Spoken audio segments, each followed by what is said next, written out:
ഈ സ്ത്രീയുടെ മകൻ മരിച്ചിട്ട് അധികകാലമായിരുന്നില്ല. പക്ഷേ അവൾ ഒരു കടലാസിൽ ഒരു പക്ഷിക്കൂട്ടിലെ മുട്ട വരച്ചു. തന്റെ മകൻ ജീവനോടെ തിരിച്ചു വന്നിരുന്നെങ്കിൽ എന്ന് അവൾ അതിയായി ആഗ്രഹിച്ചു. അവളുടെ കണ്ണുകളിൽ നിന്ന് കണ്ണീർ തുള്ളികൾ ഇറ്റു വീണുകൊണ്ടിരുന്നു. അതിലൊരു തുള്ളി അവൾ വരച്ച മുട്ടയ്ക്ക് മുകളിൽ കൃത്യമായി വീണു. ആ നിമിഷം തന്നെ ആ മുട്ട വിരിയാൻ തുടങ്ങി. ഒരു കുഞ്ഞു പക്ഷി അതിൽ നിന്ന് പുറത്തേക്ക് വന്നു. അത്ഭുതം കൊണ്ട് ആ സ്ത്രീക്ക് വാക്കുകൾ കിട്ടിയില്ല. ആ കുഞ്ഞു പക്ഷി മറ്റൊരു കടലാസിലേക്ക് ചാടിക്കയറി അതിലെ നിറങ്ങളിൽ കൊത്താൻ തുടങ്ങി. അവൾ മറ്റൊരു തുള്ളി പെയിന്റ് താഴെ വീഴ്ത്തി. പക്ഷി ഉടനെ അവിടേക്ക് ചാടി അത് കുടിച്ചു.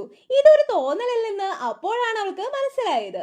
അവൾ തന്റെ ബ്രഷ് എടുത്ത് ഭിത്തിയിൽ ഒരു ചുവന്ന ബിന്ദു വരച്ചു. പക്ഷി പെട്ടെന്ന് ഭിത്തിയിലേക്ക് ചാടിക്കയറി. ആ പക്ഷിക്ക് അവിടെ ജീവിക്കാൻ കഴിയുമെന്ന് അവൾക്ക് തോന്നി. അവൾ അതിനരികിലായിട്ട് ഒരു നീളൻ വര വരച്ചു.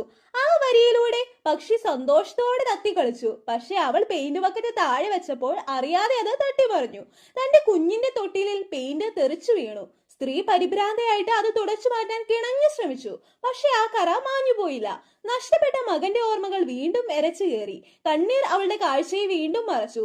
എത്ര സമയം കടന്നുപോയെന്ന് അവൾ അറിഞ്ഞില്ല. പക്ഷി പതുക്കെ വളർന്നു. സ്ത്രീ ഭിത്തിയിൽ വിശാലമായിട്ടുള്ള ആകാശവും വയലുകളും വരച്ചു. ആ പക്ഷി ലോകത്തിലൂടെ ചിറകടിച്ചു പറഞ്ഞുകൊണ്ട് പക്ഷി ഉടനെ പറക്കാൻ തുടങ്ങി. കാലം കടന്നുപോയി. അവൾ അതിനെ പരിചരിച്ചു. സ്വന്തം മകനെ പോലെ തന്നെ. ഭിത്തി പതുക്കെ ചടുലവും വർണ്ണാഭവുമായിട്ടുള്ള ദൃശ്യങ്ങളാൽ നിറഞ്ഞു. പക്ഷി ഒരു വലിയ പക്ഷിയായിട്ട് മാറി. ഒരു ദിവസം അതിന് സ്വന്തമായിട്ട് ഒരു ആഗ്രഹം തോന്നി. മതിൽ ഭേദിച്ച് പുറം ലോകത്തേക്ക് പോകാൻ അത് ആഗ്രഹിച്ചു. സ്ത്രീ അതിനെ തടയാൻ ശ്രമിച്ചു. അവളുടെ ഞെട്ടലിലേക്ക് അവളുടെ കൈ ഭിത്തിക്കുള്ളിലേക്ക് ആഴ്ന്നുപോയി. അവളുടെ ഉള്ളംകൈയിലെ പെയിന്റ് അടർന്നു വീഴാനായിട്ട് തുടങ്ങി. പെട്ടെന്ന് പക്ഷി താഴേക്ക് കുതിച്ച് ഭിത്തിയിലൂടെ പുറത്തേക്ക് വരാൻ ശ്രമിച്ചു. പക്ഷെ അത് തളർന്ന് നിലത്ത് വീണുപോയി. അല്പാൽപമായി ഇഴഞ്ഞ് അത് സ്ത്രീയുടെ അടുത്തേക്ക് എത്തി. അത് തൊട്ടിലിലെ ആ കറയിൽ നെറ്റി അമർത്തി. അത് ഉരച്ചു മായ്ക്കാൻ ശ്രമിച്ചു. പിന്നീട് അത് തളർന്ന് നിലത്തേക്ക് വീണു. സ്ത്രീ അതിനെ കൈകളിൽ കോരിയെടുത്തു. അതിന് ജീവൻ നിലനിൽക്കണമെങ്കിൽ അതിനെ ഭിത്തിക്കുള്ളിലേക്ക് തന്നെ തിരിച്ചയക്കണമെന്ന് അവൾക്ക് മനസ്സിലായി.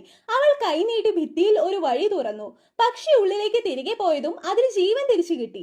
ആ വേർപാട് സഹിക്കാൻ കഴിഞ്ഞില്ലെങ്കിലും അവൾ യാഥാർത്ഥ്യം ഉൾക്കൊണ്ട് യാത്രയയപ്പ് നൽകി. ഒടുവിൽ അവളുടെ കാവൽ കണ്ണുകൾക്ക് മുന്നിലൂടെ ആ പക്ഷി തന്റെ ചായക്കൂട്ടുകളുടെ ലോകത്തേക്ക് പറന്നുപോയി.